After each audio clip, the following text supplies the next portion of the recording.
que seria o Asteroid Day, o Dia Internacional do Asteroide? Me parece que é dia 30 de junho, é isso?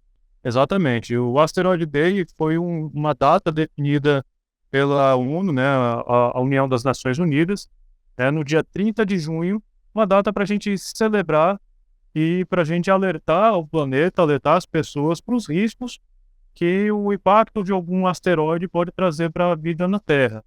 E, da mesma forma, a gente tentar discutir ações que podem ser realizadas para poder impedir, né, esse impacto catastrófico, ou, no mínimo, prevenir aí uma perda, né, uma grande perda de vidas humanas, prevenir o impacto que isso pode trazer para a humanidade. Então, ou evitar o impacto, ou minimizar os danos desse impacto. Eu estou interessado em participar do Asteroid Day. O que eu posso fazer para participar desse dia? Como é que funciona? Uhum. A ideia principal do Asteroid Day é a conscientização, é levar, né, essas informações acerca dos asteroides, dos riscos, né, e informações sobre eles também, para o maior número possível de pessoas. Então, se você quer participar do Asteroid Day, existem duas formas. Ou você organiza uma atividade, ou você participa de uma, frequenta uma dessas atividades promovidas aí pelo Asteroid Day. Quem quiser criar uma atividade, é a coisa mais simples. Você pode fazer isso convidando um astrônomo, se você é astrônomo, preparando uma palestra para falar a respeito disso. Dá para participar. Aqui a gente faz muito isso, levando mostras de meteoritos. Então, lá, quando a gente mostra os meteoritos, todo mundo se interessa, né? Uma coisa que chama muita atenção. E aí você começa a explicar como é que se formam aqueles meteoritos, que aquilo foi uma rocha que atingiu a Terra, né? Uma rocha espacial que atingiu a Terra. Então, a gente pode falar que aquele é um objeto pequeno, mas pode estar vindo um maior por aí. E como é que a gente pode detectar esses meteoritos, né? Essas rochas espaciais, antes dela atingir a Terra? Então, dá para desenvolver muita coisa em cima disso.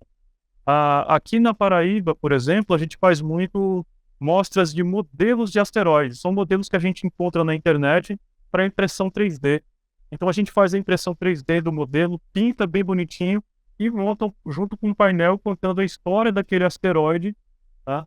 Para que as pessoas venham e conheçam um pouco mais, se aprofundem um pouco mais nesse tema, tá? Esse asteroide aqui passa próximo à Terra, mas ele não oferece risco, tá? O principal ponto é que aquele asteroide que pode oferecer risco realmente para a Terra, a gente não conhece ainda. Então, a gente vai desenvolvendo em cima desses temas.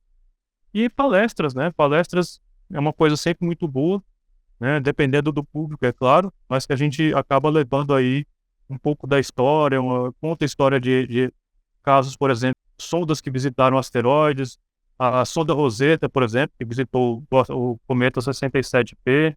A gente conta a história, por exemplo, eita, esqueci, o asteroide Apophis, né, que foi, acho que causou o maior temor na humanidade, lá em 2004. O pessoal havia calculado o risco que ele impactasse a Terra agora em 2029 ou 2036. Então, são coisas que são interessantes da gente levar. Inclusive, o Apopis tem gente que ainda acredita nos cálculos daquela época, né? Isso é legal, a gente até falar disso, né? Ele vai passar em 2029, ele vai passar muito perto da Terra. Vai ser visível a olho nu a passagem desse asteroide, inclusive aqui no Brasil, tá? Então, claro, se hoje passa um asteroide a 5 bilhões de quilômetros, o pessoal acha que vai cair na Terra, imagina um passando a Do 30 lado. mil quilômetros e do tamanho do Apophis, né? Tem 320 metros, mais ou menos. É um O asteroide espetáculo, né? Apophis.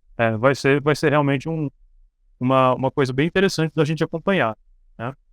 E uma coisa também legal, Mário, que a gente faz aqui, e talvez seja o principal forte, né, do Asteroid Day, é levar tudo isso para as escolas, tá? Então a gente pode fazer palestras no clube, numa associação, pode entrar em contato com a prefeitura, fazer num espaço público, mas quando a gente leva isso para a escola, né, para as escolas onde as crianças, os jovens lá estão sedentos, né, por informação, e que a gente leva isso aí, eu acho que é onde a gente consegue realmente alcançar de verdade um grande número de pessoas.